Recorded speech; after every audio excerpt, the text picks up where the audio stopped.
తులారాశి వారు ఎక్కడున్నా సరే అర్జెంటుగా డిసెంబర్ 31 లోపు మీ ఇంట్లో ఉన్నటువంటి ఈ 4 వస్తువులను తీసి బయటపడేయండి.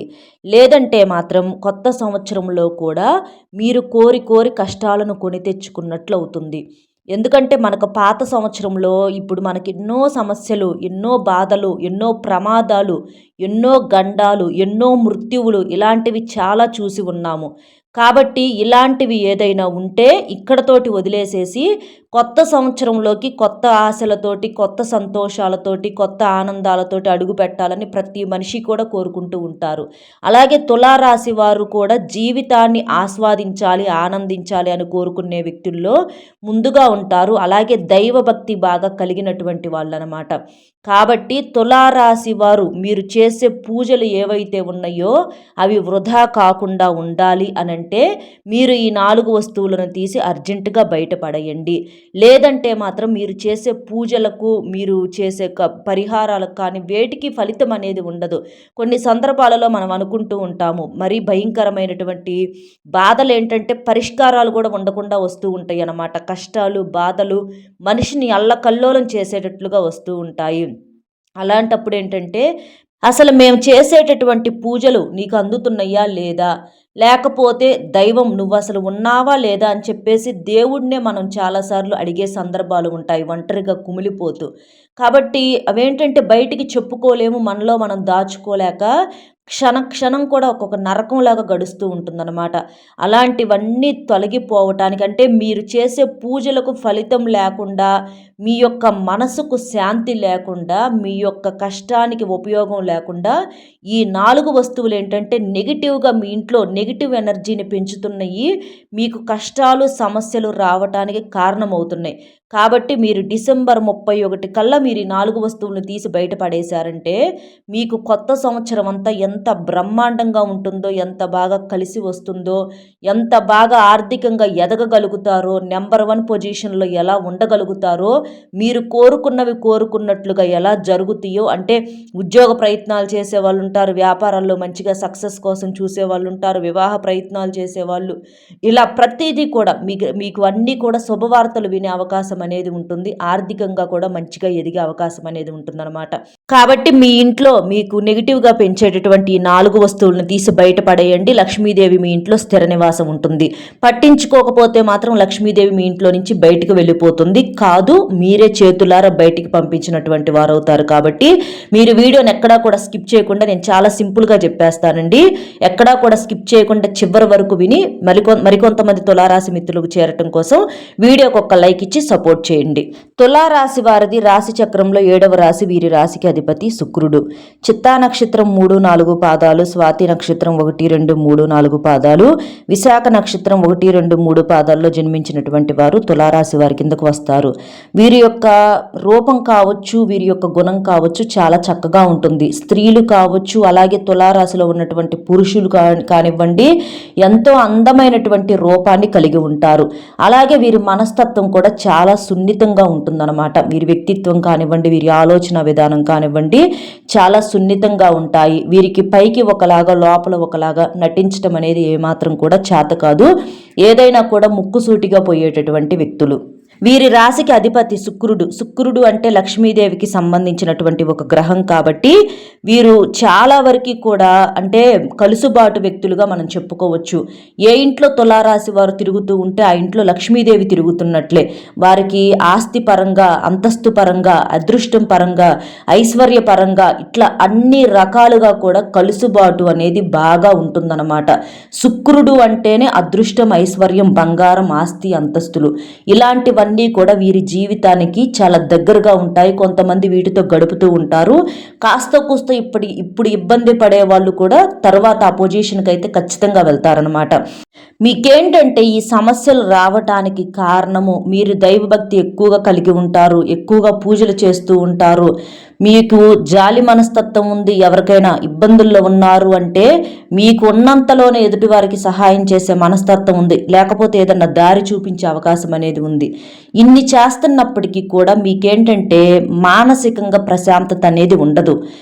అసలు రాత్రింపగళ్ళు కూడా కష్టపడేటటువంటి వ్యక్తులు అన్నమాట. కష్టం అనేది ఏ రోజుకు ఆ రోజు పెరుగుతూ ఉంటుందే కానీ వయసుతో పాటుగా కష్టం అనేది తగ్గట్లా. అందులో మీ మనస్తత్వం ఏంటంటే కష్టపడాలి, సాధించుకోవాలనే మనస్తత్వం, ఎక్కడా కూడా రాజీ పడని మనస్తత్వం మీకు ఉంటుందన్నమాట.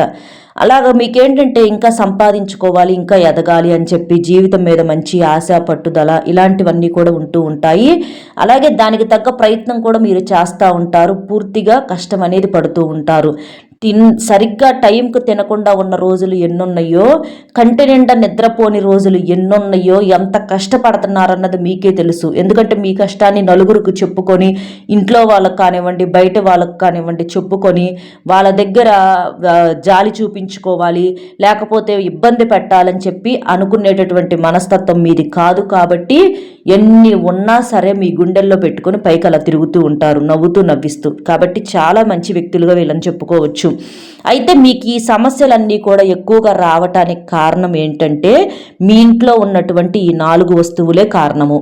మీరు చేసేటటువంటి పూజలకు ఫలితం అనేది రానివ్వట్ల. కాబట్టి మీరు వాటిని తీసి బయట పడేసి చూడండి. అసలు మీ మనసు అంటే మీ నెత్తి మీద నుంచి ఏదో బరువు తీసేసినట్లుగా మీ మనసు ఎంత తేలిక పడిద్దో, మీకు ఎలా కలిసి వచ్చిద్దో, లక్ష్మీదేవి మీ ఇంట్లో ఎలా స్థిర నివాసం ఉంటుందో చూసి మీరే ఆశ్చర్యపోతారనమాట. అందులో మొట్టమొదటి వస్తువు వచ్చేటప్పటికి మీకు దైవభక్తి ఎక్కువ కాబట్టి మనం అక్కడి నుంచే మొదలు పెట్టుకుందాము. మీరు దైవానికి బాగా పూజలు చేస్తూ ఉంటారు, కానీ మీ దేవుడి గదిలో ఎలా ఉంటుంది ఏంటనేది మీరు ఎప్పుడైనా చూసుకున్నారా? మీకు దేవుని యొక్క చిత్రపటాలు వచ్చేటప్పటికి మీకు ఇంట్లో ఒకే దైవానికి సంబంధించి రెండు చిత్రపటాలు మీ పూజ గదిలో ఉంటూ ఉంటాయి. అంటే లక్ష్మీదేవికి సంబంధించి 2, లేకపోతే శివపార్వతులకు సంబంధించి 2, వినాయకుడికి సంబంధించి 2, ఇలాంటివి చిత్రపటాలు ఉండాల్సిన దానికన్నా ఎక్కువగా ఉంటూ ఉంటాయన్నమాట. ఎప్పుడైనా సరే ఒక దైవానికి సంబంధించి ఒకే చిత్రపటం మన పూజ గదిలో ఉండాలి. 2, 3, 4 ఇలా ఉంటే మీరు చేసే పూజకు ఎలాంటి ఫలితం అనేది ఉండదు. కాబట్టి అలాంటివి ఏమన్నా ఎక్కువగా ఉంటే అలాంటి ఫోటోలు తీసుకువెళ్ళి మీరు ఏదైనా దేవాలయానికి వెళ్ళినప్పుడు అక్కడ రావి చెట్టు, వేప చెట్టు, జమ్మి చెట్టు ఇలాంటివి ఉంటాయి కదా, ఆ చెట్టు మొదట్లో వదిలిపెట్టేసేసి రండి. లేదా ఎవరికైనా మీరు ఇవ్వచ్చు. ఇవ్వటం వల్ల మీకు ఇబ్బంది అనేది ఏమి ఉండదు. అంటే లక్ష్మీదేవి ఫోటో ఇస్తే ఎవరికన్నా మా ఇంట్లో లక్ష్మీదేవి వాళ్ళకు వెళ్ళిపోతుందేమోనని చెప్పి మీరు అనుకోవాల్సిన పని లేదు. మీకు ఒకవేళ అనిపిస్తే మీరు తీసుకెళ్ళి ఏదన్నా దేవాలయంలో చెట్టు దగ్గర వదిలేసేసి రండి. ఇచ్చినా ఏం కాదు. అలా మీకు మనసులో ఏదన్నా అనుమానము, గిలిగా ఉంటే తీసుకువెళ్ళి ఏదన్నా దేవాలయంలో చెట్టు దగ్గర వదిలిపెట్టేసి రండి. అంతేకాని దేవుడి చిత్రపటాలు ఎన్నున్నా ఏం కాదులే అని చెప్పేసేసి మీరు 2-3 పటాలు ఒకే దైవానికి సంబంధించి మీరు పెట్టుకొని పూజలు చేస్తే మాత్రం ఎలాంటి ఫలితం అనేది ఉండదు. ఇది మీరు గుర్తుపెట్టుకోండి. అలాగే దేవుడి యొక్క చిత్రపటాలు కొంచెం ఏదన్నా పగుళ్ళు, క్రాక్ ఇచ్చినట్లుగా ఇలా ఉంటూ ఉంటాయన్నమాట. లైట్గా మన కంటికి కూడా కనిపించినంత పగుళ్ళు అనేవి ఉంటూ ఉంటాయి. అలాంటి వాటిని అంటే దీపారాధన ప్రమిదలు మరీ పాడైపోయి ఉండటం కావచ్చు. ఇలాంటివి కొంతమంది మట్టి ప్రమిదల్లో చేస్తూ ఉంటే అవి కొంచెం రాలిపోయి పగిలిపోయినట్లుగా ఉండటం, ఇలాంటివి ఏంటంటే పట్టించుకోకుండా అలాగే పూజలు చేసేస్తూ ఉంటారు. కానీ అలా చేయటం వలన మీరు చేసేటటువంటి పూజలకు ఎలాంటి ఫలితం అనేది ఉండదు. కాబట్టి అలాగ ఏదన్నా పగుళ్ళు, క్రాకులు ఉంటే చూసి దేవుడి చిత్రపటాలు ఆ గాజు ముక్కలు ఏవైతే ఉంటాయో అవి ఒక కవర్లో వేసేసి డస్ట్బిన్లో పడేసి ఆ దేవుని యొక్క చిత్రానికి సంబంధించినటువంటి ఆ పటం అనేది ఏదన్నా పారే నీళ్ళల్లో పడేయండి. ఎందుకంటే పారే నీళ్ళల్లో ఈ గాజు ముక్కలు వేస్తే అందులో జలచర జీవులు, చేపలు ఇలాంటివి తిరుగుతూ ఉంటాయి కాబట్టి వాటికి గాయాలయ్యే అవకాశం అనేది ఉంటుంది. కాబట్టి గాజు ముక్కలు డస్ట్బిన్లో వేసేసేయండి. అంటే పగిలిన చిత్రపటాలకు పూజ చేస్తే ఎలాంటి ఉపయోగం అనేది ఉండదు. చిత్రపటాలే కాదు, ఇలా దీపారాధన ప్రమిదలు కావచ్చు, హారతి కర్పూరాలు ఇచ్చే కావచ్చు, ఇలాంటివి ఏమన్నా పాడైపోయినవి ఉంటే తీసేసేయండి. దేవుడికి సంబంధించి స్తోత్రాలు చదువుతూ ఉంటారు, మంత్రాలు చదువుతూ ఉంటారు, ఆ పుస్తకాలు కూడా పాడైపోయి ఉంటాయి. అలాంటివి కూడా మార్చుకోవాలన్నమాట ఎప్పటికప్పుడు. అలాగే దైవానికి పరిచేటటువంటి వస్త్రం పూజ చేసేటప్పుడు అవి కూడా కొంచెం పాడైపోయి ఉన్నటువంటివి వాటితో చేస్తూ ఉంటారు. అలా చేయటం వల్ల కూడా మీ పూజకు ఫలితం అనేది ఉండదు. ఇంకా ఏంటంటే పూజ గదిని కనీసం 2 రోజులకు ఒకసారి, 4 రోజులకు ఒకసారైనా శుభ్రం చేసుకుంటూ ఉండాలి. పూజ గదిలో ఎటువంటి బూజు ఉండటం కానివ్వండి, లేకపోతే పురుగులు తిరుగుతూ ఉండటం కానివ్వండి, ఇలా ఉంటే ఏంటంటే ఆ యొక్క పూజ దైవానికి చెందదనమాట. కాబట్టి పూజ గదిని ఎప్పుడు కూడా శుభ్రంగా ఉంచుకోవాలి. ఇలాంటివి ఏదన్నా ఉంటే మాత్రం పొరపాట్లు మనం చెప్పినట్లుగా ఈ డిసెంబర్ 31 లోపు అలాంటివి మీరు మార్పులు చేర్పులు చేసుకోండి. లేదంటే మాత్రం మీ పూజలకు ఎలాంటి ఫలితం అనేది ఉండదు. ఇక రెండవ వస్తువు వచ్చేటప్పటికి ఏంటి అంటే, మీ ఇంట్లో ఉన్నటువంటి పాడైపోయినటువంటి గడియారాలు ఏవైతే ఉన్నాయో, గోడ గడియారాలు కావచ్చు, లేకపోతే చేతికి పెట్టుకునేటటువంటి వాచ్లు కావచ్చు, ఇలాంటివి ఏదైతే టైం మీకు ఇంట్లో ఆడకుండా పెట్టుకుంటూ ఉంటారో ఊరక షోకి, అలాంటివి మీరు అర్జెంటుగా మార్పులు చేర్పులు చేసుకోవాలి. అంటే ఆ గడియారానికి తెచ్చి ఒక బ్యాటరీ వేయండి, అప్పుడు అది ఆడతా ఉంటుంది. దాన్ని మీరు ఫోన్లో టైం చూసుకుంటే ఇప్పుడు ఏంటంటే గోడ గడియారాలు గోడలకు అట్లా ఉంటున్నాయి షోగా, అంతేగాని ఆ టైం అనేది ఆడట్లేదు. కానీ టైం అనేది అలా ఆగిపోయి ఉండటం అనేది మన టైం మీద ఎఫెక్ట్ అనేది చూపించిద్ది అనమాట. మనకు బ్యాడ్ టైం నడుస్తుంది అని చెప్పేసేసి అర్థము. కాబట్టి టైం అనేది ఎప్పుడు కూడా ఆడుతూ ఉండాలి. అది మీరు చూసినా చూడకపోయినా టైం అనేది ఆడుతూ ఉండాలి. లేకపోతే ఆ గడియారాలు తీసి మీరు ఎక్కడన్నా ఇచ్చేసేసేయండి, ఎక్కడన్నా పడేసేసేయండి, మీకు యూజ్ లేదు అని అనుకుంటే, పాడైపోయినాయి అని అనుకుంటే. అంతేకాని చేతికి పెట్టుకునే వాచీలు కానివ్వండి, ఇంట్లో గోడ గడియారాలు కానివ్వండి, ఇలాంటివి టైం గనక అట్లా ఆగిపోయి ఆడకుండా ఉంటే మాత్రం చాలా చాలా నష్టాలు, ఇబ్బందులు కలిగే అవకాశం అనేది ఉంటుంది. గడియారం మేళ ఏముందని అనుకుంటామండి, గడియారంలో ఆడే టైంకి మన టైంకి చాలా దగ్గర సంబంధం అనేది ఉంటుంది. అది ఆడినంత కాలమే మన టైం కూడా ఆడుతుందన్నమాట. టైము అనేది మనకు మంచి కలుసుబాటు రావాలి, శుభగడియలు కావాలి అని అంటే ఆ టైం అనేది ఎప్పుడు ఆగుతూ ఉండాలి. ఆగిపోతే ఏంటంటే మన లైఫ్లో కూడా కొన్ని రకాల మంచి జరిగే అవకాశాలు ఆగిపోతాయి. కష్టాలు నష్టాలతో చాలా ఇబ్బందులు పడుతూ ఉంటాం. కాబట్టి మీరు అది కూడా జాగ్రత్త అనేది పడండి. ఇక మూడో వస్తువు వచ్చేటప్పటికి ఏంటంటే, కొత్త సంవత్సరం అనగానే కేకులు కట్ చేసుకుందాము, ఇలాంటి ఆలోచనలు ఎక్కువగా చేస్తూ ఉంటారు జనము. కానీ కొత్త సంవత్సరం అనగానే ఎప్పుడు కూడా ముందు ఇల్లు వాకిళ్ళు అనేవి శుభ్రం చేసుకోవాలన్నమాట. అంటే ఇల్లంతా కూడా బూజులు దులుపుకోవటము, డస్ట్ అంతా కూడా క్లీన్ చేసుకోవటము, వస్తువులన్నీ కూడా చక్కగా నీట్గా కడుక్కొని పెట్టుకోవటము, ఇలా పూజ గదిని శుభ్రం చేసుకోవటము, ఇలా ఇంట్లో ఉన్నటువంటి పనికిరాని వస్తువులు, అంటే చాలామందికి ఇంట్లో అవసరమైనటువంటి వస్తువుల కన్నా కూడా అనవసరమైనటువంటి వస్తువులు ఎక్కువగా ఉంటూ ఉంటాయన్నమాట. ఇనప వస్తువులు, తుప్పు పట్టిపోయినటువంటి వస్తువులు, పనికిరాని ఫ్యాన్లు, పనికిరాని చీపుర్లు, పిల్లలకి ఏమన్నా అవసరమని పనికిరాని బట్టలు చినిగిపోయినా కూడా అలాగే వేసుకుంటూ ఉంటారు. పాడైపోయిన వస్తువులను కూడా అలాగే వాడేస్తూ ఉంటారు. కొన్ని కొత్త వస్తువులు ఒక్కొక్కసారి తేగానే పగిలిపోతూ ఉంటాయి. వాటిని ఏంటంటే గమ్ము పెట్టి అంటించల్లా వాడుకుంటూ ఉంటారనమాట. అలా వాడుకోవటం వల్ల ఏంటంటే, అంటే పగిలిపోయినటువంటి కప్పులు కావచ్చు, సాసర్లు కావచ్చు, పగిలిన గాజు గ్లాసులు కావచ్చు, ఇలాంటివి ఏదైనా సరే అలా ఎప్పుడూ కూడా చేయకూడదు. అలాంటి వాటి వల్ల మనకు నెగిటివ్ ఎక్కువగా వచ్చేటటువంటి అవకాశం అనేది ఉంటుంది. అలాగే పగిలినటువంటి అద్దాల్లో కూడా ముఖాలు చూసుకుంటూ ఉంటారు. పగిలిన అద్దంలో ముఖం చూసుకోవటం అనేది దరిద్రానికి సంకేతము. కాబట్టి ఇలాంటివి ఒక్కొక్కసారి చేజారి పగిలిపోతూ ఉంటాయి, పిల్లలు పడేస్తూ ఉంటారు. ఇక ఏది ఏమన్నా కానివ్వండి, అలాంటివన్నీ కూడా తీసేయండి. వాటి వల్ల మీకు ఇక ఆ వస్తువుతో మనం రుణం తీరిపోయింది అని చెప్పేసి వాటిని తీసుకెళ్ళి బయట పడేయాలి. కానీ మీరు వాటిని వాడుకోవటం వల్ల ఏంటంటే మీకు సమస్యలు, అంటే మీరు దరిద్రంతో సహవాసం చేస్తున్నట్లు అవుతుందన్నమాట. నెగిటివ్ని పెంచేటటువంటి వస్తువులు, మీకు వచ్చేటటువంటి మంచిని కూడా రాకుండా ఈ వస్తువులు ఏంటంటే మీకు దుష్ట శక్తుల్లాగా అడ్డుపడుతూ ఉంటాయి. కాబట్టి మీరు ఇలాంటివన్నీ కూడా తీసి పడేసేసేయండి. పనికిరాని వస్తువులు, ఇంట్లో పనికిరాని బట్టలు కావచ్చు, పనికిరాని వస్తువులు మనం వాడుకోకపోయినా అట్లా ఉంచుకొని తృప్తి పడుతూ ఉంటాము. ఎందుకు అలా ఉంచుకోవటం వల్ల ఏం ప్రయోజనం ఉంటుంది? ఇల్లంతా కూడా చెత్తా చెదారంతో నిండిపోవటం తప్ప. ఆ పనికిరాని వస్తువులు తీసేసేయండి. ఇల్లంతా కూడా ఎంత ప్రశాంతంగా ఉంటుందో, మన మనసు ఎంత ప్రశాంతంగా ఉంటుందో మీరే చూడండి. కాబట్టి ఆ పనికిరాని వస్తువులు తీసేసేయండి, ఆ పగిలిన వస్తువులు తీసేసేయండి.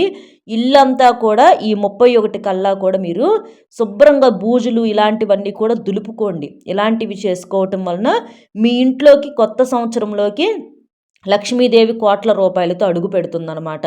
అంతేకాని ఎక్కడే ఉంచేసేసి మేము రోజు దేవుడికి పూజ చేస్తున్నాం, దండం పెడుతున్నాం, కొబ్బరికాయ కొడుతున్నాం, గుడికి వెళ్తున్నాం, అయినా సరే మాకు పుణ్యం రావట్లేదు అని అంటే, ఇంట్లో ఇలాంటివి పెట్టుకొని మీరు ఎన్ని పూజలు చేసినా కూడా అవి దైవానికి చెందుతాయా? ఒక్కసారి మీరు ఆలోచించండి.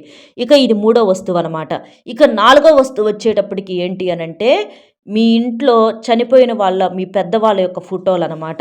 అంటే అమ్మమ్మలయి కావచ్చు, తాతయ్యలయి కావచ్చు, నాయనమ్మలయి కావచ్చు, ఇలాగ అత్తామామలయి కావచ్చు, అమ్మానాన్నలయి కావచ్చు, ఇలాంటివి చిత్రపటాలనమాట. చాలామందేంటంటే వాళ్ళకి సంబంధించి చిత్రపటాలు పెట్టుకుంటారు. తప్పు లేదు. కానీ దేవుడి ఫోటోలతో పాటుగా వీటిని గూడా పెడుతూ ఉంటారు. అది తప్పు. ఎందుకంటే దైవం దైవమేనండి. మన పితృదేవతలే. దైవాన్ని, పితృదేవతలను మనం ఎప్పుడూ కూడా కలపకూడదు. ఎంత ప్రేమున్నా సరే. వాళ్ళు వాళ్ళే, వీళ్ళు వీళ్ళేననమాట. వీళ్ళ పటాలు దక్షిణ ముఖంగా దక్షిణ గోడకు పెట్టుకోవాలి. కాబట్టి అలాంటివి ఏదన్నా దేవుడి ఫోటోల్లో కలిపితే మీరు అవి తీసేసేయండి. అంతేకాకుండా ఏంటంటే, మీరు వాళ్ళకి సంబంధించినటువంటి వస్తువులు ఏవైతే ఉంటాయో, అంటే వారు వాడుకున్నటువంటి బంగారం కావచ్చు, వాళ్ళు పడుకున్నటువంటి మంచాలు కావచ్చు, దిండ్లు కావచ్చు, పరుపులు కావచ్చు, దుప్పట్లు కావచ్చు, లేకపోతే వాళ్ళు కట్టుకున్నటువంటి బట్టలు కావచ్చు, ఇలాంటివి వారికి ప్రేమకు గుర్తుగా అలాగే ఉంచుకొని వీళ్ళు కూడా అవే వాడేసుకుంటూ ఉంటారనమాట. కానీ అలా చేయటం అనేది చాలా పొరపాటు. అవి మీకు నెగిటివ్‌ని ఎక్కువగా పెంచుతూ ఉంటాయి అన్నమాట. వాళ్ళ మీద ప్రేమ ఉండటంలో తప్పు లేదండి. ఎందుకంటే ఎంతో కష్టపడి పెంచి మనకి చేసి ఒక రూపాయి ఇచ్చి వెళ్ళి ఉంటారు కాబట్టి తప్పు లేదు. కాకపోతే వాళ్ళకి సంబంధించినటువంటి వస్తువులు సేమ్ మీరు అంతే వాడుకోవటం మాత్రం పొరపాటు. అవి మీకు నెగెటివ్‌ని ఎక్కువగా పెంచుతూ ఉంటాయి. వాటిని మార్పులు, చేర్పులు చేసుకొని వాడుకోండి. అంటే ఒక బంగారు నగ ఏదన్నా ఉందనుకోండి, వాటిని ఆ నగను మార్చుకొని దానికి బదులుగా కొత్తది తీసుకొని అది మీరు వాడుకోండి. అలా చేయటం వల్ల మీకు ఎటువంటి నెగెటివ్ అనేది, అంటే వారు చనిపోయి ఉంటారు కదా! వాళ్ళ లైఫ్ అనేది అయిపోయింది. అంటే దానికి సంబంధించినటువంటి ఆరా నెగెటివ్‌గా తిరుగుతూ ఉంటుందన్నమాట.